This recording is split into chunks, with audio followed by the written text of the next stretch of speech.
Jefferson, salamat dahil naligtas mo ako mula sa pangyaring ito na hindi ko talaga gusto. Pero nag-alala ako sa papa ko. Baka kung ano mangyari sa kanya, lalo na at umatras ako sa kasal. Alam ko na kung bakit siya pumayag na kasal ako kay Ariel San Jose dahil sa pagkautang ng pamilya namin noon. Siguro kailangan kong humanap ng paraan para mabayaran namin ang lahat ng yon at hindi nila makuha ang pagmamayari namin, lalo ang bahay. Huwag kang mag-alala, Ariel. Tutulong ako. Jefferson, wag na. Nakaya sa'yo. Siya nga pala, kumusta pala ang hospital? Dumating na ba ang boss natin mula sa ibang bansa? Nako, yun nga ang sabi-sabi ng mga kasama natin. Pero hanggang ngayon kasi hindi pa rin dumating ang boss natin eh. Papasok na ako bukas, Jefferson. Baka marami nang nakatambak sa office. Karil, sabay na tayong pumasok bukas. Magkaiba naman ang department natin, di ba? Ikaw isang nurse at ako isang janitor. Alam mo, Jefferson, napatunayan mo sa akin na talagang mahal mo ako. Karil, balang araw, maayos din natin ito, ang lahat. Matanggap din ako ng papa mo. Dito ako na sa kama ko mahiga at doon ako sa sofa. Sigurado ka ba, Jefferson? Oo naman, sigurado ako. Kailangan nating masanay mula ngayon na magkasama sa isang kwarto. Dahil pagdating ng tamang panahon, magiging mag-asawa na rin tayo. Yun nga lang kung magpakasal ka sa akin. Jefferson. Hindi, nabibiro lang ako, Karil. Basta, magtulungan na lang tayo. Tuloy na nga natulog ang dalawa. Kahit mag-girlfriend na ang dalawa ay ginagalang pa rin ni Jefferson ang kanyang nobya.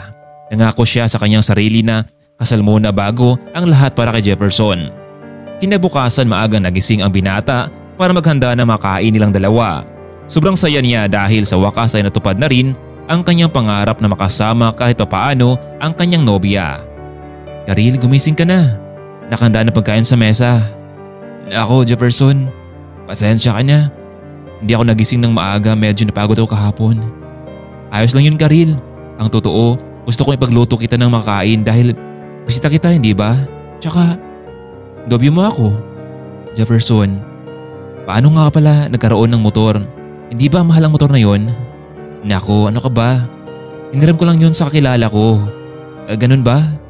Mabuti naman at pinahiram ka. O tara, kumain na tayo para naman sabay tayong magtungo sa trabaho. Sakin ng motor na to. Mga ilang araw ko rin itong gagamitin. Umalis kasi pa ibang bansa ang may-ari nito kaya naman ay binilan mo na sa akin. Matapos na kanilang paghahanda ay sabay silang nagtungo sa trabaho. Nako friend, mabuti naman at bumalik ka na.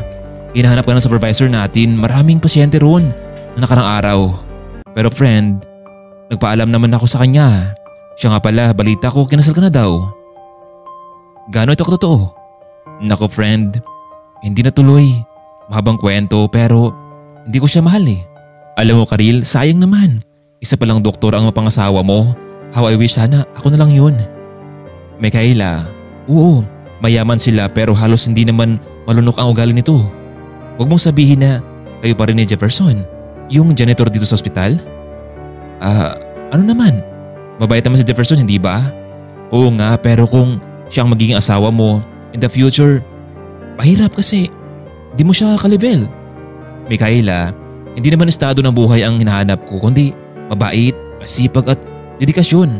Hay naku Karil, bahala ka na nga. Sige na, suportahan na lang kita sa plano mo.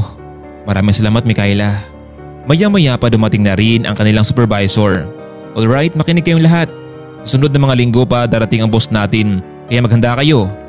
Oo Karil, mabuti naman at nakabalik ka na dito. Akala ko hindi ka na makapasok dito. Marami na nga lang ng trabaho dito ngayon. Ma'am Melody, pasensya na ho kayo pero narito na po ako. Kailangan ko ang trabaho ito. Siya nga pala, may naganap sa'yo kahapon dito. Ang sabi tatay mo daw yun at may kasama siyang isang doktor.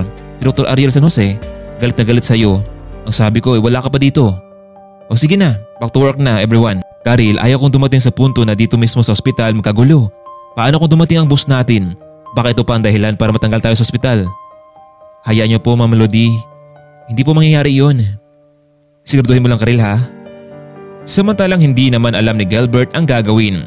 Matapos tumakas ang kanyang anak sa kasal, binigyan siya ng palugit ni Mr. San Jose para magpakita si Karil sa kanila dahil kung hindi ay paniguradong manirahan siya sa kalsada. Sinubukang tawagan muli ni Gilbert ang kanyang anak at sa pagkakataong iyon sinagot ni Karil ang kanyang tawag. Hello pa? Karil, nasaan ka na ba? Sorry kung bigla akong umalis pero alam niyo naman hindi ba na Di ko kayang masikmura ang kasal na yun. Hey Ariel. Anak, pakiusap, bumalik ka na dito. Dahil kung hindi ay mawala sa atin ang bayat lupa na ito. Kukunin nila ito bilang kabayaran sa lahat ng utang natin. Pa, magkano daw ba ang utang natin dyan? Ang sabi ni Miss San Jose, nasa kalahating milyon ang kabuuan nito. Wow, huwag kang mag-alala dahil hanap ako ng paraan. Pakiusapan niyo sila na bigyan tayo ng ilang buwan para kabayad sa kanila. Anak, hindi ko alam kung papayag sila sa ganung plano. Dahil kung babayaran sila, gusto nilang agad-agad mismo. Pa, tatawag ko ulit sa iyo ha. Huwag kang mag-alala, gagawa ko ng paraan. Basta pa mag-ingat ka dyan, ako ang gagawa ng paraan. Biglang binaba ng Karil ang tawag, parang nagsisituloy ito na tinakasan niya ang kasal. Di sana ay walang problema ngayon ang kanyang Papa Gilbert. Matapos ng trabaho nila Karil at Micaela ay bumaba ang mga ito sa kantin para kumain. Napansin ng dalawa na naroon din pala si Jefferson habang kumakain at may kausap sa phone at tila tuwang-tuwa pa sa kanyang kausap. Karil, hayo ng boyfriend mo na janitor. May ibang kausap sa phone. Sino kaya ang kaponpal niya? O teka lang Micaela ha. Lalapitan ko muna sa Jefferson. Sige friend, kausapin mo siya. Excuse me Jefferson. Kumain ka na ba? Karil, hindi pa nga eh. Heto at kakarating ko lang din dito. Sabay tayong kumain. Biglang binaba ng lalaki ang tawag sa phone. Sige na Karil, umorder ka na, ako nang bahala sa lahat. Jefferson, sino yung kausap mo sa phone kanina? Yun ba? Yung may-ari ng motor na hiniraman ko. Tumawag sa akin at kinumusta ako. Ganun ba? Oo. Teka lang Karil, mukhang may nabasa ako sa mukha mo ngayon ha.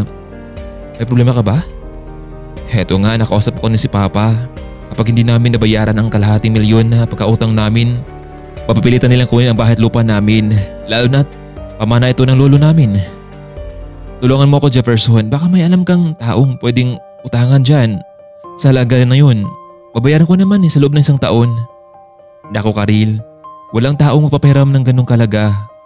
Pero hindi ba nangako sa iyo noon na tutulungan din kita? Hayaan mo. Gagawa din ako ng paraan para makatulong sa iyo. Susubukan kong humiram sa kaibigan ko. Yung nagpahiram sa akin ng motor na yon. Kapag pumayag siya, solve ng problema mo. Sana nga Jefferson pumayag siya. Oo Karil, pipilitin ko siyang pumayag. Sumabay na tayong tatlong kumain. Jefferson, may tanong ko lang sa'yo. Anong balak mo sa relasyon niyo ng kaibigan ko? Baka dumating ang panahon na tatanda kayo pero ang pagiging janitor pa din ang trabaho mo. Tingnan mo nga itong kaibigan ko, isang nurse. Hindi na deserve na magkaroon ng boyfriend na katulad mo. Micaela, tama na. It's my choice Micaela. Pinili ko si Jefferson kasi mahal ko siya. Friend, kung tinuloy mo pa ang kasal ninyo, di sana milyonarya ka na. Hindi na sana ay mahirap pa ang papa mo. Pero buhay mo yan eh. Ikaw ang bahala. Ano kaya ang gagawin ni Jefferson para matulungan ang nobya na mabayaran ang pagkakautang nito? Totoo kayang isang kaibigan lamang ang kausap niyang binata sa phone? Kaya mga kaibigan, huwag po nating kalimutan subaybayan ang mas tumitindi pang kwento sa buhay ni Karil sa ating part 4. Kung nagustuhan niyo ang ating part 3 ay huwag kalimutang pindutin ang like button. Maraming salamat. Abangan po natin ang ating part 4.